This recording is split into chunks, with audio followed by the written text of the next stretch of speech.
नमस्कार, आपका स्वागत है आपके अपने YouTube चैनल पर Deepak Vivek study with Deepak Vivek YouTube channel पर, जहां हम आपको बताएंगे कि यदि किसी वस्तु का विक्रय मूल्य 3 गुना होने पर लाभ 4 गुना हो जाता है। मतलब क्रय मूल्य वही है, चलो देखते हैं। और उस वस्तु का लाभ प्रतिशत क्या होगा। तो देखो भैया, सबसे पहले एक सूत्र होता है कि P profit selling price S P minus C P cost price. S P minus C P मतलब अब सवाल कह रहा है कि ये लाभ 4 गुना वो विक्रय मूल्य 3 गुना। तो भैया कितना कर दो इसको 3SP माइनस, इस पर कोई छेड़छाड़ नहीं बता रहा सवाल। और इसको कितको इन भाई साहब को 4 गुना कर दो 4P बराबर है। उस बात समझ में आई, हजम हुई कि नहीं हुई? मुझे लगता है कोई हजम नहीं हुई। क्यों हजम नहीं हुई, चलो हम बताते हैं भैया। ठीक है, तो मेरे पास क्या है कि 4P equal to 3SP minus CP, 3SP minus CP। ठीक है, अब P का मान कितना है मेरे पास, इसको समीकरण हम 1 मान लेते हैं और इसको समीकरण भैया 2 मान लेते हैं। ठीक, इसको समीकरण हम 1 मान लेते हैं और इसको समीकरण 2 मान लेते हैं। तो देखो P बराबर कितना है कि SP माइनस CP, तो 4 गुणे SP माइनस CP मतलब cost price, SP selling price बराबर 3SP माइनस CP। तो 4SP माइनस 4CP बराबर 3SP माइनस CP। ठीक भैया, कुछ समझ में आया कि नहीं आया?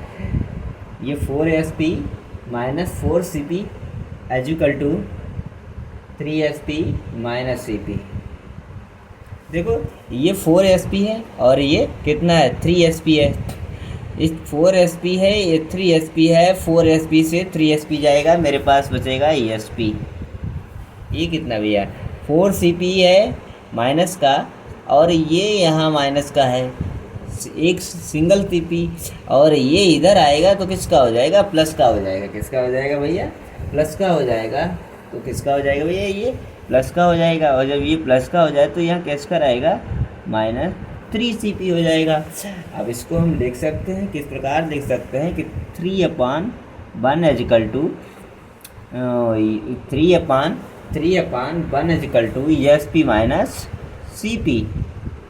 यहाँ ESP भैया क्या है, जहाँ ESP है भैया सेलिंग प्राइस, और CP भैया क्या है, CP भैया कॉस्ट प्राइस है। CP भैया कितना है, और इन दोनों भाई साहब का अंतर कितना है मेरे पास, 2 के बराबर है। इनके दोनों का अंतर कितना है, 2 के बराबर है। जब इन दोनों का अंतर भैया कितना है, 2 के बराबर है, तो देखो भैया अंतर इनका कितने के बराबर है, 2 के बराबर है।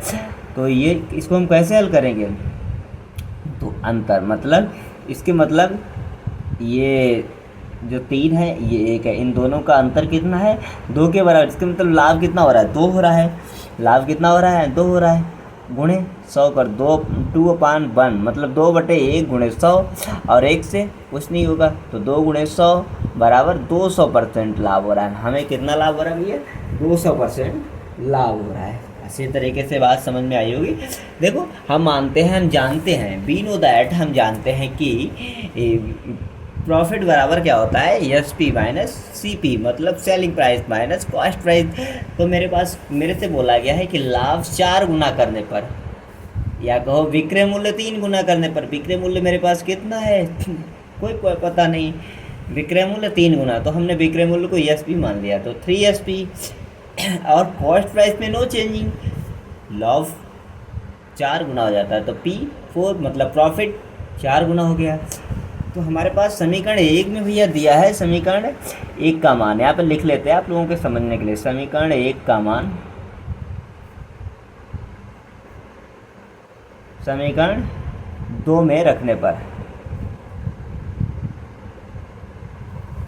समीकरण 2 में रखने पर समीकरण 1 का मान, या कहो समीकरण 1 से P का मान, समीकरण 1 से पी का मान समीकरण 2 में रखने पर।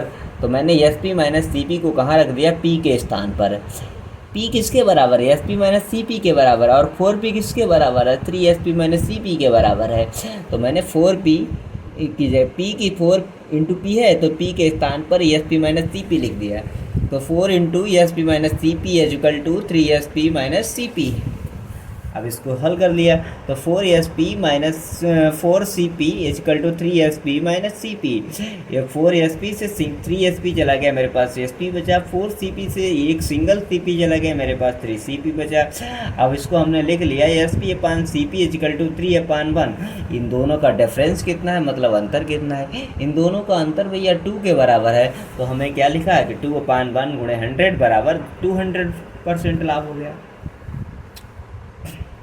यदि किसी लेन देन, अब दूसरा सवाल देखते हैं। यदि किसी लेन देन में हुई हानि विक्रय मूल्य के 1/5 के बराबर है। यदि कोई लेन देन है भैया जिसमें कोई हमें हानि होती है और वह हानि कैसी है, विक्रय मूल्य के 1/5 भाग के बराबर है, तो हानि प्रतिशत कितना होगा। चलो देखते हैं हानि प्रतिशत कितना होगा। यदि किसी लेन देन में हुई हानि विक्रय मूल्य के 1/5 के बराबर है। विक्रय मूल्य के 1 किसके बराबर भैया, 5 के बराबर है। और जब विक्रय मूल्य के 1/5 के बराबर है तो हमें क्या बताना है, इसका मतलब जो हानि प्रतिशत है ये वाला पॉइंट बताना है कितना है। तो देखते हैं भैया कैसे हल होगा। विक्रय मूल्य के 1/5% के बराबर क्या है, 1/5 भाग के बराबर लॉस है। तो हम एक मान लेते हैं लॉस को 1 से डिनोट कर देते हैं, और विक्रय मूल्य 5 को हम सेलिंग प्राइस से ESP से हम भैया 5 को डिनोट कर देते हैं। तो मेरा कॉस्ट प्राइस कितना हो जाएगा, कॉस्ट प्राइस भैया हो जाएगा, कॉस्ट प्राइस बराबर होगा मतलब हानि प्लस ESP। तो हम लिख लेते हैं भैया, क्या लिखेंगे, CP is equal to ESP plus EL, मतलब 5 + 1 बराबर 6। तो मेरा कॉस्ट प्राइस कितना है भैया, मतलब 6 आ गया, कॉस्ट प्राइस 6 आ गया। कॉस्ट प्राइस कितना है भैया, 6 आया। अब मुझे निकालना है क्या, प्रतिशत लाभ निकालना है। क्या निकालना है भैया, प्रतिशत लाभ निकालना है, वो सॉरी प्रतिशत हानि निकालनी है। क्या निकालनी है मेरे को, प्रतिशत हानि निकालनी है। और प्रतिशत हानि या कहो परसेंट लॉस निकालना है मेरे को। परसेंट लॉस निकालने के लिए क्या होता है सूत्र, परसेंट लॉस निकालने के लिए एक सूत्र होता है कि हानि गुणे 100 बटे क्रय मूल्य।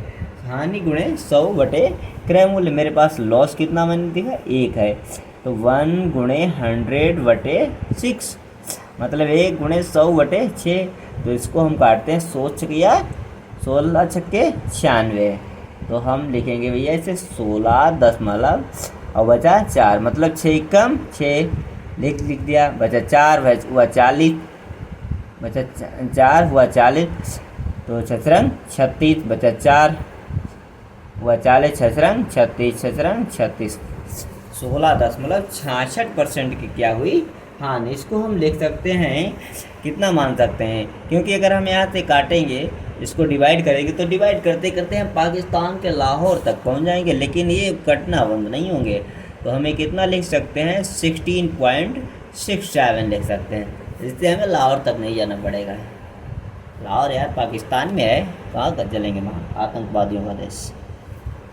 किसी दिन आपको हम जब पॉलिटी पढ़ाएंगे तो हम बताएंगे उसके बारे में। चलो आज हम फिर मैथ में ही डिस्कशन करते हैं थोड़ा बहुत।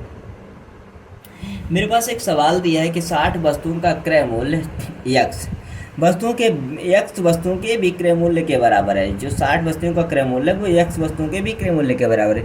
यदि इसमें 20% का प्रॉफिट होता है, 20% का प्रॉफिट मतलब लाभ होता है, तो वैल्यू ऑफ x का मान ज्ञात करो। देखो हम x का मान कैसे ज्ञात करते हैं, x का मान भैया हम कैसे ज्ञात करते हैं। देखो हमारे पास दिया है कि 60, मैंने आपको कुछ दिन पहले जो मैंने सवाल लगवाए थे इसी के प्रॉफिट एंड लॉस के, तो उसमें एक सूत्र बताया था m - n गुणे 100 बटे n। तो उसी फार्मूले से हम इसको हल करते हैं। मेरे पास कितना दिया 20%, मतलब 20% दिया भैया। तो हम 20% को क्या मानते हैं, 20% बराबर, या 20% ये क्या है, प्रतिशत लाभ है मेरे पास। यक्स का मान पूछा गया, प्रतिशत लाभ 20% है, तो हम इसे कैसे हल करेंगे, 20 = 60 माइनस यक्स बटे यन, मतलब यक्स यम माइनस यन गुणे 100 बटे यन वाला सूत्र लगेगा इसमें, बटे 100। तो हम इसको कैसे, इसकी गुणा करा देते इधर।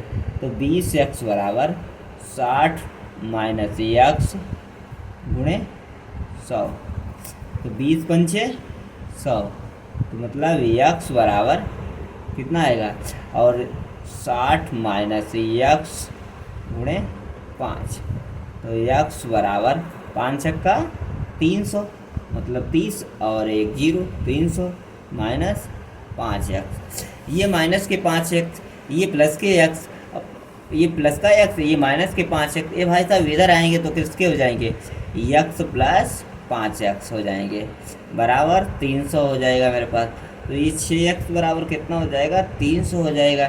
तब भैया x बराबर कितना हो जाएगा, 300 बटे 6, 6 पंचे 30, तो x का मान कितना आएगा भैया, 50 आएगा। x का मान कितना आ जाएगा भैया, मेरे पास 50 आ जाएगा। कितना अच्छा सवाल था, आप लोगों के समझ में भी आया होगा, है ना, अच्छा सवाल। ये तीनों सवाल आप लोगों के अच्छी तरीके से समझ में आएंगे, बहुत अच्छे